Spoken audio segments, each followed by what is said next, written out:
Welcome, this is Jeremiah. Welcome to New Covenant. We greet you in the only name given amongst men as we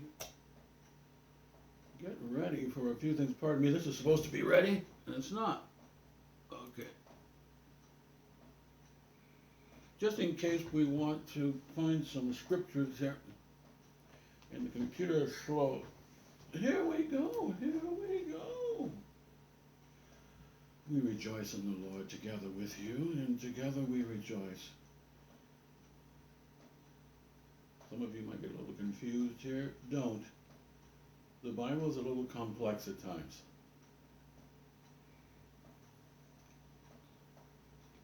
It gets a little difficult at times. Like the word rejoice, for example.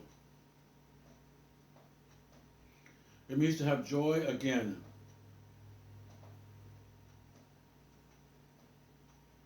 One of the big words we have here is Lovejoy. And that is a part of number one playlist, the number one subject, which is agape. We're going to add, speaking of agape, we're going to add charity to the playlist number one. As many of you know, it's very difficult to go over everything in the Bible. There's too much. And what we do as Bible teachers, we select something that we want to be, our, the way we roll, as they say here in America. I am a general practitioner. I like to go through the general gospel, and we like to repeat the general basics a lot here.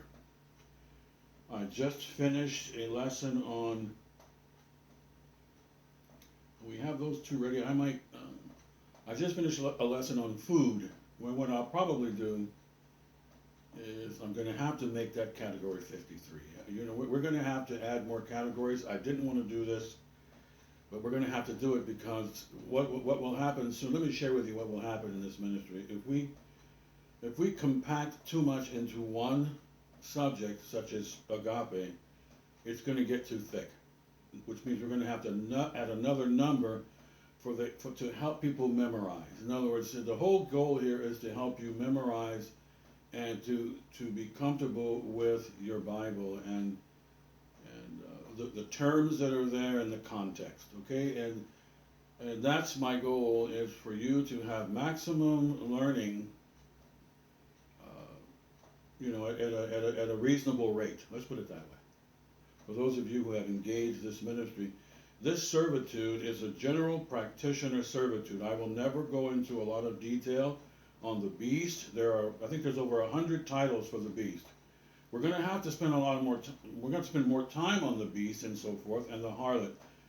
However, this ministry is not a eschatological ministry like they have online. If you want to get into the future of the book of Revelation and the beasts and the two different beasts and the little horn and all of that, and how Israel is going to be surrounded by certain nations during these 7-year periods, and there's a question as to how many times they're going to be surrounded and who's going to surround them and attack and all of this before Armageddon. And I've touched on some of those subjects, but I will not give you a full recital on this until the end of the year, probably. Because you really can't do everything, like in 1 year, for example. You just can't do it. And the best thing to do is to do one thing and do it right. And that's the key to Bible study. I was talking with a Bible pastor here not too long ago, and he was all over the place.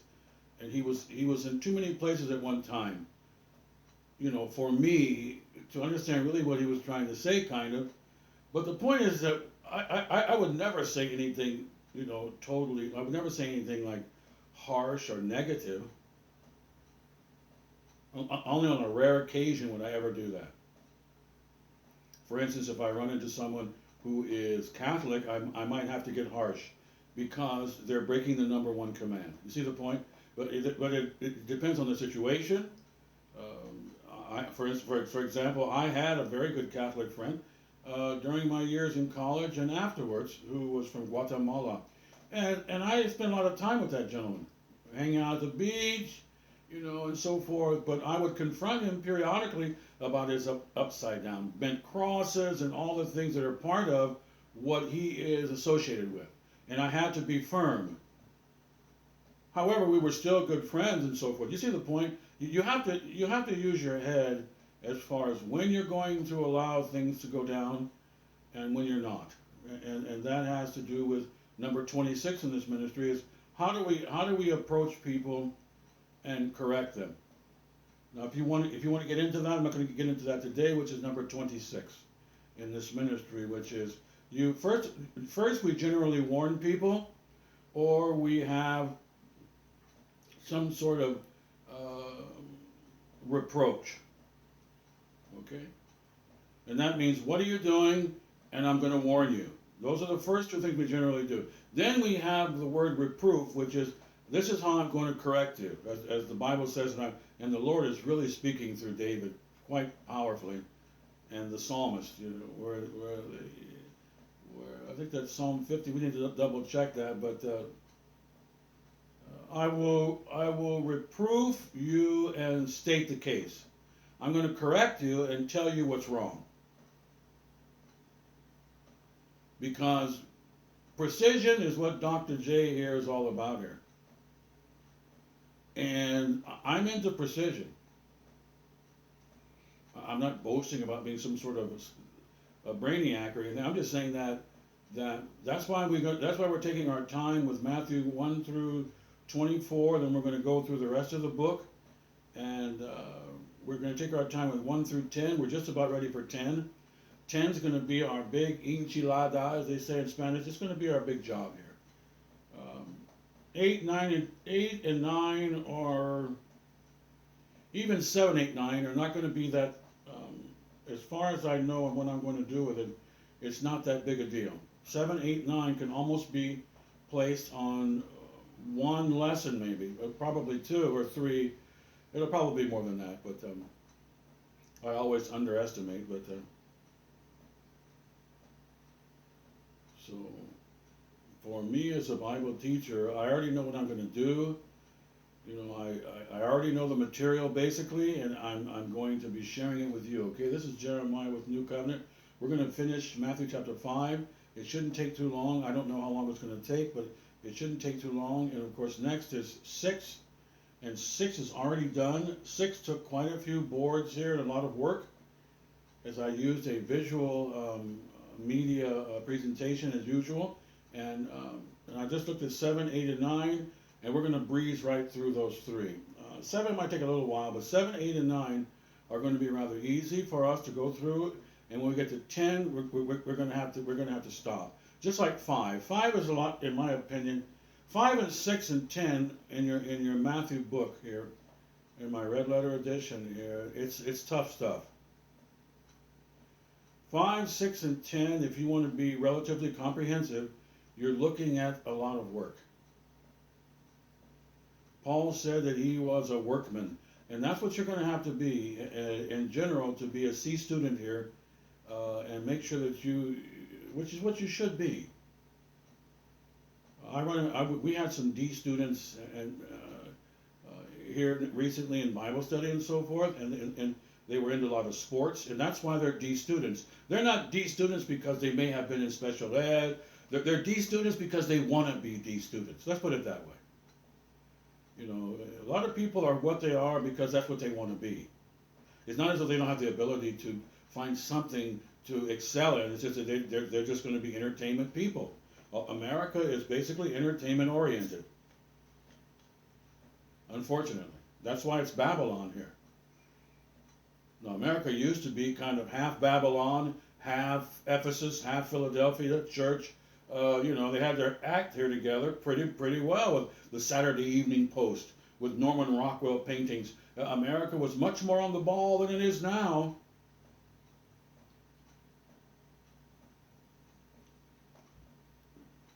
Pardon me, I got thirsty at the wrong time here. Now let's get back to business here, Father's business. Now, let's get right to work here. I was going to say a few more things on that. Let's go to so on my board I have 5.38, which is my own numerical situation here for me. I will not have Matthew 5 have any alphanumerics or anything digital at this time. We're just going to go through the book, and we're going to start memorizing even more. I'm going to start memorizing even more of what I basically already know, and to have a little more clarification. Okay? And let's get going. So, Israelites. Israelite means someone who has submitted to God, and there are three cognates there, as far as I know, and I haven't seen anything else. Is, Ra, and El.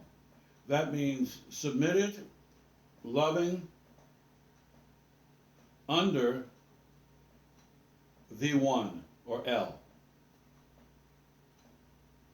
When you say the one, we already know who that is. There's only one who's really one, and that's the Father and the Son, the only begotten Son. So there's one. So there's only one immaculate conception. That's the point. And the thing is that Israelites are now converts. So there's Israelites, and now for 2,000 years there are converts. Converts are people who have subjected themselves to the Lord, and they called upon the name of the Lord. And they believed and put confidence that God can save.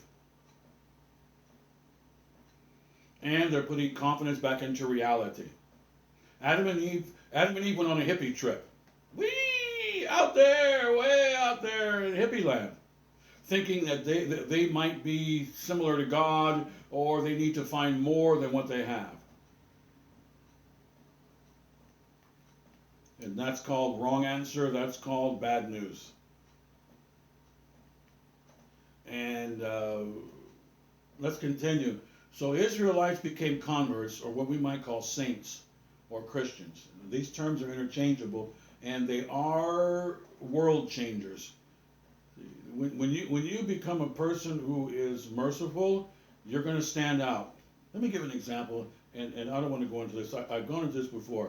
I used to work in Forest Lake, California, Lake Forest, rather, Forest Lake.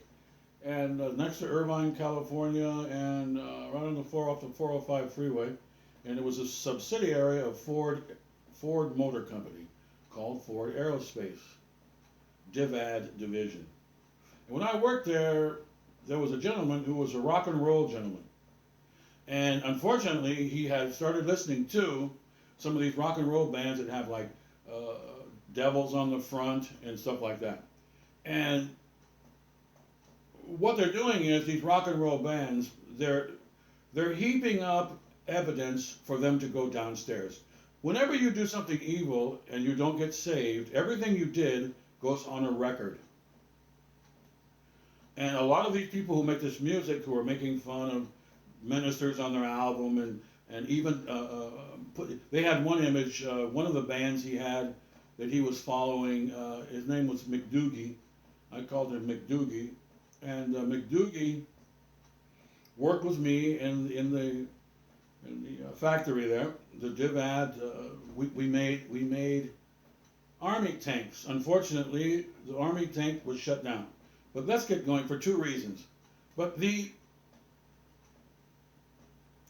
McDoogie would wear shirts where he made fun of attacking church people, like, so he didn't know what he was doing. Because the band was very, very professional, you might say, and they had very good guitar players in that band and so forth, and other bands. We're not going to pick on anybody. It's just a lot of rock and roll. I would say 80% of it, maybe more, is just basically satanic. And here's the deal. The deal is that he didn't know that he was heaping up tokens for damnation. In other words, tokens are activities. Humans are active. And the things that they do generally are bad. That's what humans do. They're very good at doing bad things. And the thing is that the more you do, the worse it is for you, is the point.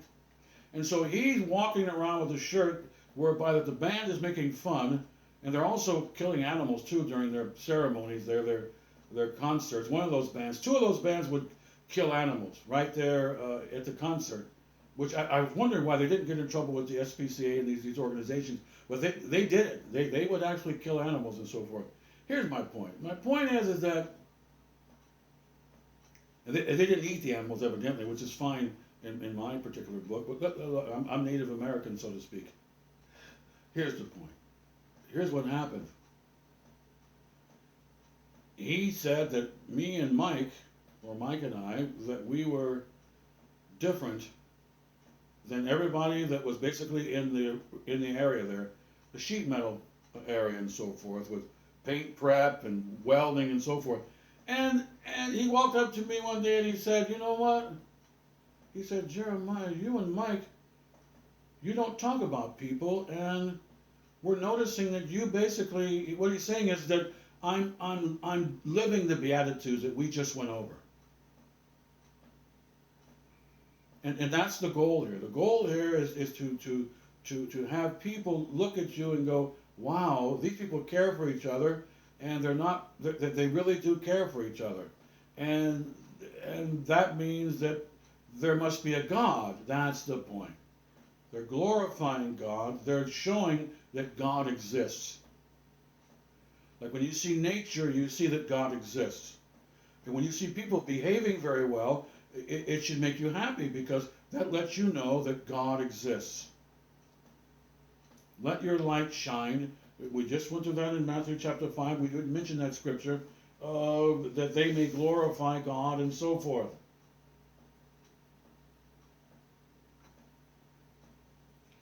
Ye are the salt of the earth.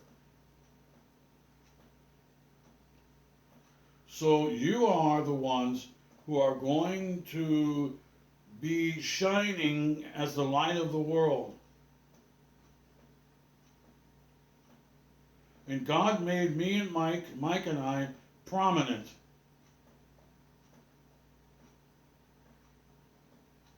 They may see your good works and glorify your Father which is in heaven. That's what we're dealing with in chapter 5 here.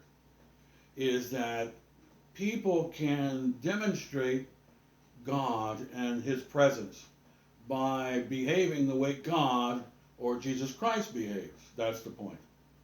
So he said he wanted to go to church based upon that. So in spite of the fact that the devil obviously had a lock on him, wearing the shirt, making fun of preachers and hurting preachers or something, just sacrilegious nonsense, anti-Christ stuff that a lot of these rock and roll bands perform, and they'll say they're in their concerts here in America and so forth. And this is why we really have a warning on basically almost all rock and roll, and even a lot of soul music, just music in general. You want to listen to a lot of worship music constantly. And I have lots of jazz. I listened to some jazz here the other day at the store. So every now and then I'll listen to some secular music, but not very often. So because I don't have time for it. There's not room for it in my schedule, which means there's not room for it in my heart. What you make room for is what you did with your desires and your heart. Out of the heart, everything proceeds, all issues. So your heart, it needs to be focused on service pretty much all the time. And that's what keeps you rooted and grounded and safe. But let's get back to chapter 5 again. As I just mentioned, boots on the ground, living out what the Master told us to do here. And McDoogie went to church and got saved. I saw him in the prayer room one day after I took him. He joined and he became part of the saved team, so which is wonderful. But let's get back to this again. So the world, we are the lights, and we weren't put on this earth to be hidden, which is what the Master is referring to there in chapter 5. We weren't here to be on a mountain somewhere. I have a wonderful movie that shows you Greece in a very good panoramic view of a lot of different places in Greece. Beautiful. And one of the places they went to was a monastery. Now, monasteries are legitimate places for Christians. I'm not saying that going in a mountain because it's high up in a rock somewhere, it's very difficult to get to. And the movie star went to this place looking for some archaeological information of some sort, and Grecian something to do with some sort of statue. So, but the movie the idea here is that we're here to look at making a show whereby that we are accessible. That's the key. And that's the problem with William Penn, the Pilgrims, and America in general. One of the big problems with America is America is a C student in Bible study based upon its history. The foundation of America is not a B grade in Christianity. Let's put it that way. William Penn is not an A student of the Bible. Neither were the Pilgrims per se, neither were everyone who established a church in here in the history of the United States. In general, for the most part, 80-90% everybody gets a C grade around here, and sometimes they get a D grade, and a lot of people are getting an F around here. There's a building around the corner with a woman they worship on the wall. That's getting an F in the class. You're not going to heaven because you're breaking the number one commandment. My point is that everybody gets a grade around here, whether they want one or not, based upon your adherence to sound doctrine, the principles that we teach here. And it's not difficult to make some sort of assertion as to where you stand. There's no enigmatic condition here. I don't know. Where are we? No. That's called wrong answer.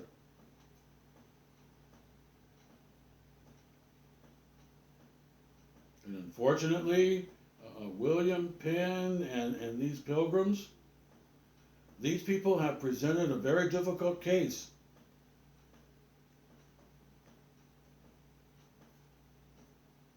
And C students are better than D and F, but C and D, there's no difference between getting a C and a D. You don't want a C or a D, do you? No, you want an A in the class. And you at least want a B. You want a B in the class. Let's put it that way. I mean, come on.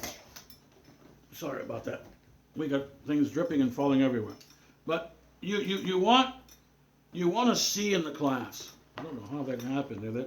I just pulled the bottle down. Sorry about that. But you want a C. We want a B in the class at least. And America is a country that was founded upon Christianity. That's basically where you can't shine and you're under a table. You're hidden somewhere. We're going to go establish the city of Philadelphia for all the Quakers. Well, is that what God wanted you to do? Not necessarily. Does he? Did God want you, William Penn, to stay in England and to run into persecution and save a lot of people, as opposed to leaving the whole country there and having no one as a witness? That's not Christianity. Essentially, it's not. The point here is you're supposed to shine because you're available. That's the point. McDougie, if me and Mike would have decided to stay in the corner somewhere in Newport Beach and go to church and hide somewhere in a building, McDougie may not have been saved. That's the point. Mr. Penn probably should have stayed in England. I don't know exactly what he should have done, but I'm just sharing with you a point. And I'm making a point that America became some sort of isolationist country where it's God bless America, which is fine. But what happened to the rest of the world? And you might use Stanley and Livingston as a perfect example of what Stanley said about the people in England. When he came back from Africa, having visited Mr. Livingston in the jungle, he told them that they were pudding eaters and they were basically hiding from the world. He wasn't even a Christian at the time, and I don't know what happened to him subsequent, because he always seemed to be questioning his conversion. But I think when he went back to Africa, he had to be converted if he was going to continue with Dr. Livingston's work, which was absolutely magnanimous and monstrous.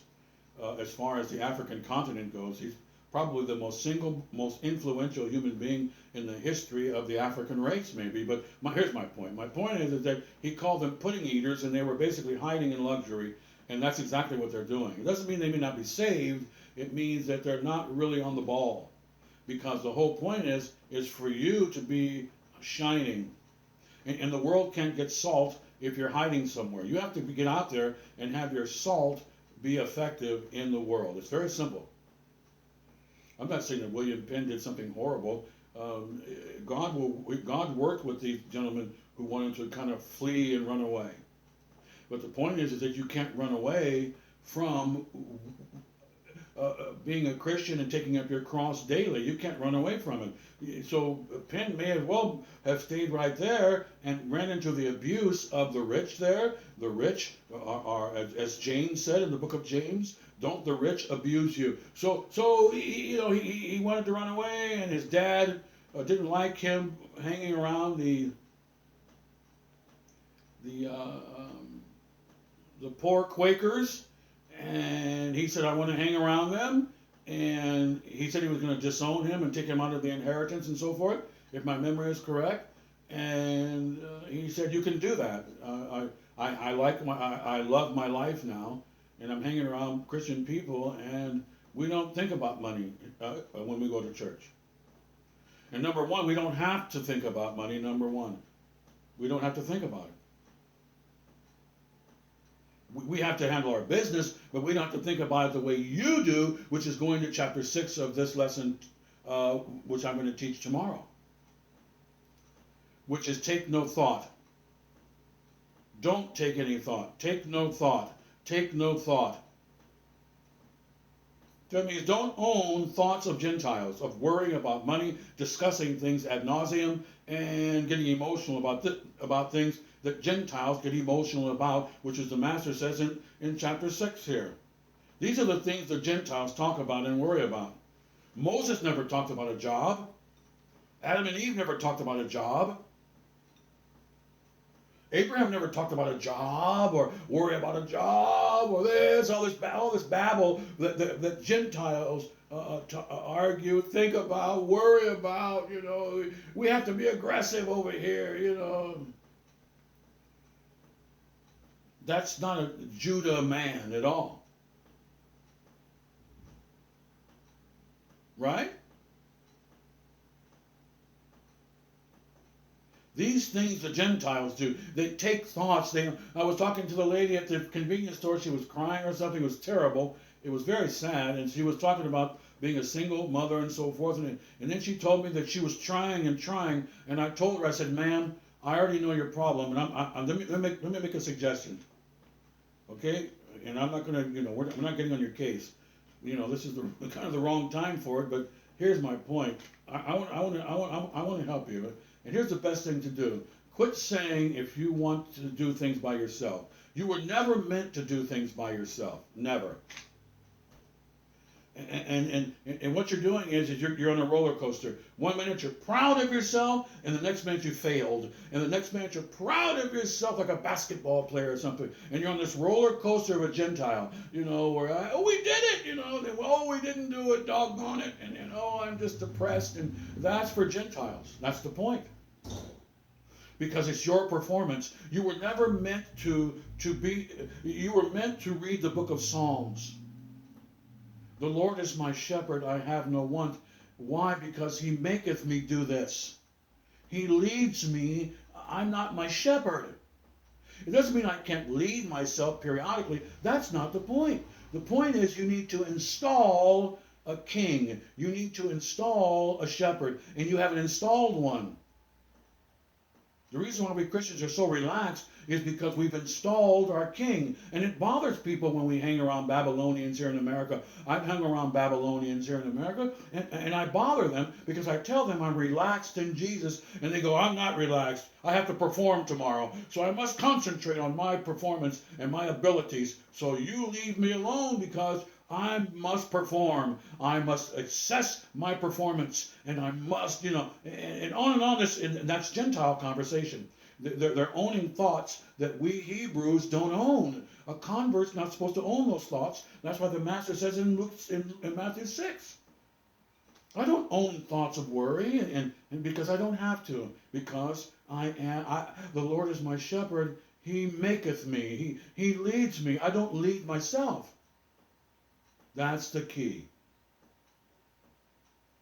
People who are determined to lead themselves, take responsibility for all their actions, they don't want any help, okay, that's not good.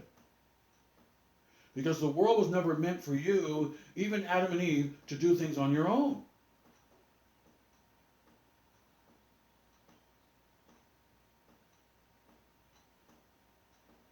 The Lord prepares a table before me in the presence of my enemies. Who prepared the table? I didn't prepare the table.